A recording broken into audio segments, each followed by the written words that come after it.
KaraokeBooks. The Bride of Lammermoor. Written by Walter Scott. Audiobook. Chapter 24. Hamlet, has this fellow no feeling of his business?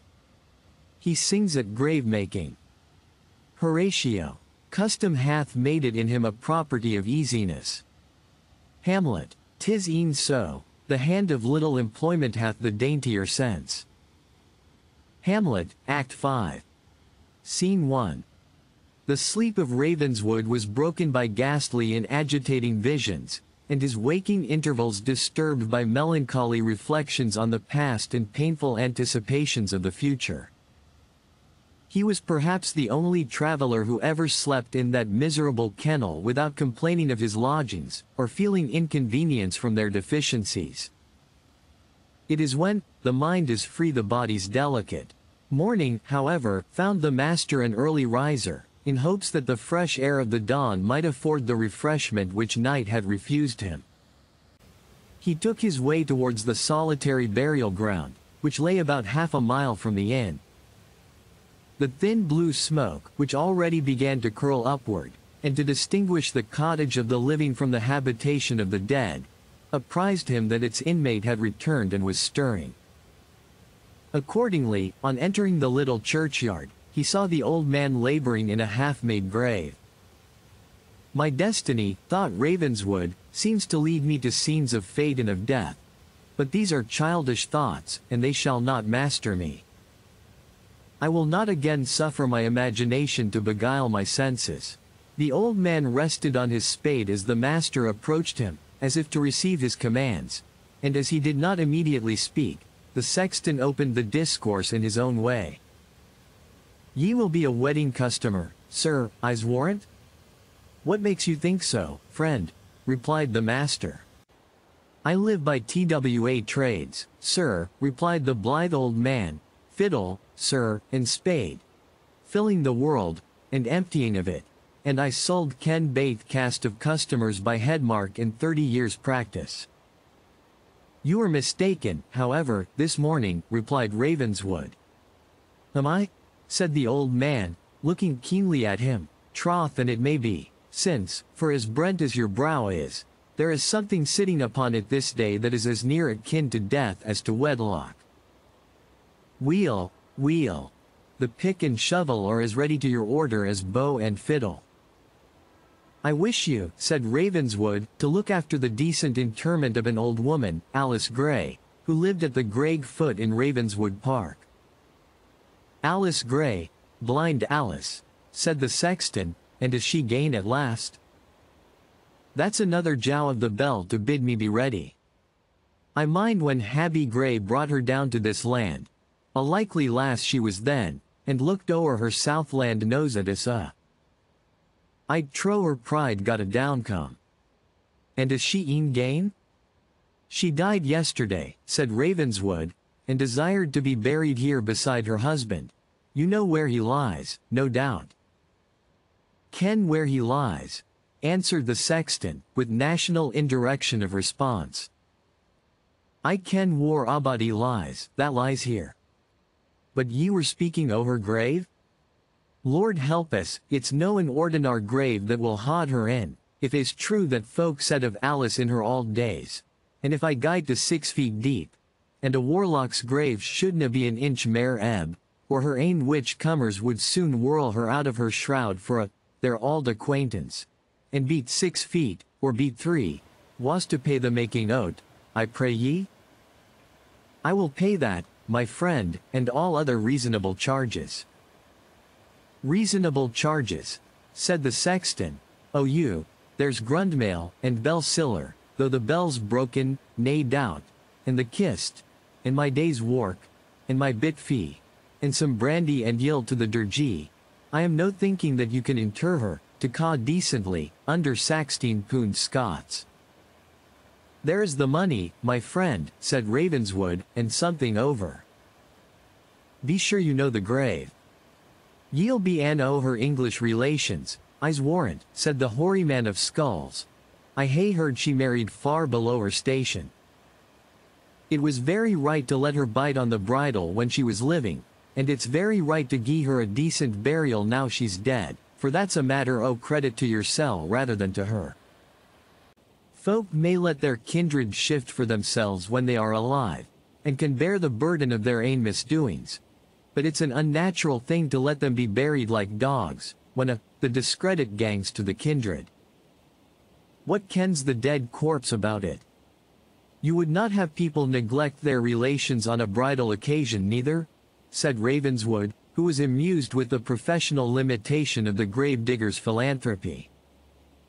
The old man cast up his sharp grey eyes with a shrewd smile, as if he understood the jest, but instantly continued, with his former gravity. Bridals? Wha wad neglect bridals that had ony regard for plenishing the earth?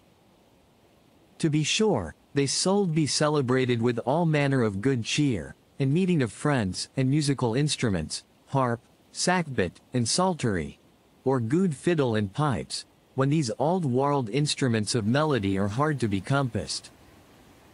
The presence of the fiddle, I dare say, replied Ravenswood, would atone for the absence of all the others. The sexton again looked sharply up at him, as he answered. Nae doubt, if it were weel played, but yonder, he said, as if to change the discourse, is Halbert Gray's lang hame, that ye were speering after, just the third bowrock beyond the muckle through stain that stands on Sax legs yonder. A boonesome Anne of the Ravenswoods. For there is mony of their kin and followers here, del lift them. Though it isna just their main burial place. They are no favourites, then, of yours, these Ravenswoods? Said the master, not much pleased with the passing benediction which was thus bestowed on his family and name. I kenna wha should favour them, said the gravedigger. When they had lands and power, they were ill guides of them baith, and now their heads down, there's few care how lang they may be of lifting it again.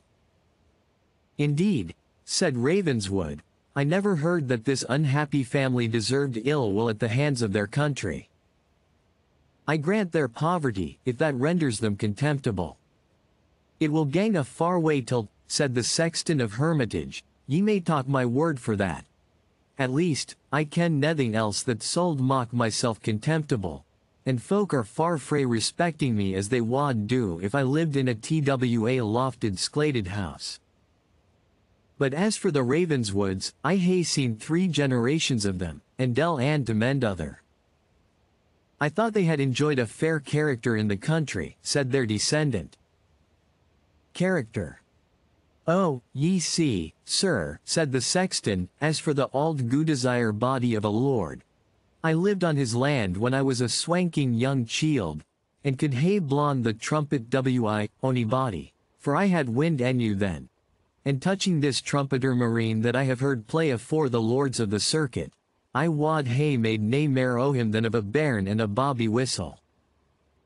I defy him to hae played, boot and saddle, or, horse and away, or, gallants, come trot, with me, he handed the tones. But what is all this to old Lord Ravenswood, my friend? Said the master, who, with an anxiety not unnatural in his circumstances, was desirous of prosecuting the musician's first topic. What had his memory to do with the degeneracy of the trumpet music? Just this, sir, answered the sexton, that I lost my wind in his service. Ye see I was trumpeter at the castle, and had allowance for blawing at break of day, and at dinner time, and other whiles when there was company about, and it pleased my lord. And when he raised his militia to caper Awa, to Bothwell Brig against the wrang-headed Westland Whigs, I behoved. Reason or name, to munt a horse and caper Awa, wi, them. And very reasonable, said Ravenswood, you were his servant and vassal. Servitor, say ye, replied the sexton, and so I was. But it was to blaw folk to their warm dinner, or at the worst to a decent kirkyard, and no to skirl them Awa, to a bluidy braeside, where there was del a bedrel but the hooded craw. But bide ye shall hear what cam out, and how far I am bund to be bedesman to the Ravenswoods. Tilt, ye see, we got on a braw simmer morning, 24th of June, 1679, The days of the month and year. Drums beat, guns rattled, horses kicked and trampled. Hackstown of Rathalake keepeth the brig wi, musket and carabine and pike, sword and scythe for what I can, and we horsemen were ordered down to cross at the ford. I hate fords at times. Let it be when there's thousands of armed men on the other side. There was Auld Ravenswood brandishing his Andrew Ferrara at the head, and crying to us to come and buckle to, as if we had been gone to a fair. There was Caleb Balderstone, that is living yet, flourishing in the rear, and swearing Gog and Magog. He would put steel through the guts of ony man that turned bridle. There was young Alan Ravenswood, that was then master, wi, a bended pistol in his hand. It was a mercy at God na aff, crying to me, that had scarce as much wind left as served the necessary purpose of my ain lungs. Sound, you poltroon. Sound, you damned cowardly villain, or I will blow your brains out. And, to be sure, I blew sick points of war that the scraw of a clock in hen was music to them. Well, sir, cut all this short, said Ravenswood. Short. I had like to hae been cut short mysel, in the flower of my youth, as scripture says, and that's the very thing that I compleen o. Wheel. Into the water we behoved to splash, heels o'erhead, sitter a horse driving on another, as is the way of brute beasts, and riders that hae as little sense. The very bushes on the ither side were a bleeze wi, the flashes of the Whig guns. And my horse had just ta'en the grunt, when a black-avised Westland carle. I wad mind the face o' him 100 years yet. An ee like a wild falcon's, and a beard as broad as my shovel. Clapped the end o' his lang black gun within a quarter's length of my lug. By the grace o' mercy, the horse swerved round, and I fell aff at the tae side as the ball whistled by at the tither, and the fell auld lord took the Whig such a swak wi, his broadsword that he made twa pieces o' his head, and down fell the lurdance wi, his book of Bunami. You were rather obliged to the old lord, I think, said Ravenswood. Was I? My sartie. First for bringing me into jeopardy, would I nud I, and then for wommling a chield on the tap o' me that dang the very wind out of my body. I hae been short-breathed ever since, and canna gang 20 yards without pegging like a miller's aver. You lost, then, your place as trumpeter, said Ravenswood. Lost it? To be sure I lost it, replied the sexton, for I couldna hae played pew upon a dry hemlock. But I might hae doen weel enu, for I keep it the wage in the free house, and little to do but play on the fiddle to them. But for Alan, last Lord Ravenswood, that was far war than ever his father was. What, said the master, did my father, I mean, did his father's son, this last Lord Ravenswood, deprived you of what the bounty of his father allowed you? Aye, troth did he, answered the old man, for he loot his affairs gang to the dogs, and let in this Sir William Ashton on us, that will gie nething for nething, and just removed me in the puir creatures that had bite and soup at the castle, and a hole to put our heads in, when things were in the auld way. If Lord Ravenswood protected his people, my friend, while he had the means of doing so, I think they might spare his memory, replied the master. Ye are welcome to your ain opinion, sir, said the sexton, but ye winna persuade me that he did his duty, either to himself or to hus puir dependent creatures, in guiding us the gate he has done. He might hae gi'en us life rent tax of our bits o' houses and yards, and me, that's an auld man, living in yon miserable cabin, that's fitter for the dead than the quick, and killed wi, rheumatize, and John Smith in my dainty bit mailing, and his window glazin', and because Ravenswood guided his gear like a fool. It is but too true, said Ravenswood, conscience struck. The penalties of extravagance extend far beyond the prodigal's own sufferings. However, said the sexton, this young man Edgar is like to avenge my wrangs on the hail of his kindred. Indeed, said Ravenswood, why should you suppose so? They say he is about to marry the daughter of Lady Ashton, and let her ladyship get his head ants under her oxter, and see you if she win a gie his neck a thraw. Sore a bit, if I were him. Let her Elaine for hodding othing in het water that draws near her. Say the worst wish I shall wish the lad is, that he may take his ain creditable gate out, and ally himself wi, his father's enemies, that have taken his broad lands and my bonny Kyle yard from the lawful owners thereof.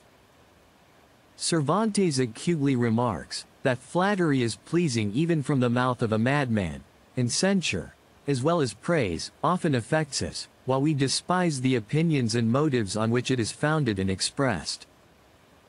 Ravenswood, abruptly reiterating his command that Alice's funeral should be attended to, flung away from the sexton, under the painful impression that the great as well as the small vulgar would think of his engagement with Lucy like this ignorant and selfish peasant. And I have stooped to subject myself to these calumnies, and am rejected notwithstanding. Lucy, your faith must be true and perfect as the diamond to compensate for the dishonor which men's opinions, and the conduct of your mother, attached to the heir of Ravenswood. As he raised his eyes, he beheld the Marquis of A., who, having arrived at the Todd's Hole, had walked forth to look for his kinsman. After mutual greetings, he made some apology to the master for not coming forward on the preceding evening. It was his wish, he said, to have done so, but he had come to the knowledge of some matters which induced him to delay his purpose. I find, he proceeded, there has been a love affair here, kinsman, and though I might blame you for not having communicated with me, as being in some degree the chief of your family. With your lordship's permission, said Ravenswood, I am deeply grateful for the interest you are pleased to take in me, but I am the chief and head of my family. I know it, said the Marquis, in a strict heraldic and genealogical sense. You certainly are so. What I mean is, that being in some measure under my guardianship. I must take the liberty to say, my lord, answered Ravenswood, and the tone in which he interrupted the Marquis boded no long duration to the friendship of the noble relatives, when he himself was interrupted by the little sexton, who came puffing after them, to ask if their honors would choose music at the change-house to make up for short cheer. We want no music, said the master, abruptly. Your honor disna ken what you're refusing, then, said the fiddler, with the impertinent freedom of his profession. I can play, Wilt Thou Dote Again, and, The Auld Man's Mere's Dead, 6 times better than ever Paddy Byrne. I'll get my fiddle in the turning of a coffin screw. Take yourself away, sir, said the Marquis. And if your honor be a north country gentleman, said the persevering minstrel, whilk I wad judge from your tongue, I can play, Liggeram Kosh, and, Mullin Dhu, and, The Comers of Athole. Take yourself away, friend, you interrupt our conversation. Or if, under your honor's favor, ye should happen to be a thought honest, I can play, this in a low and confidential tone, Killiecrankie, and, The King Shall Hae His Ain, and, The Auld Stewart's Back Again. And the wife at the change-house is a decent, discreet body, neither kens nor cares what toasts are drucken, and what tunes are played, in her house. She's deaf to aughing but the clink o' the siller. The Marquis, who was sometimes suspected of Jacobitism, could not help laughing as he threw the fellow $1, and bid him go play to the servants if he had a mind, and leave them at peace.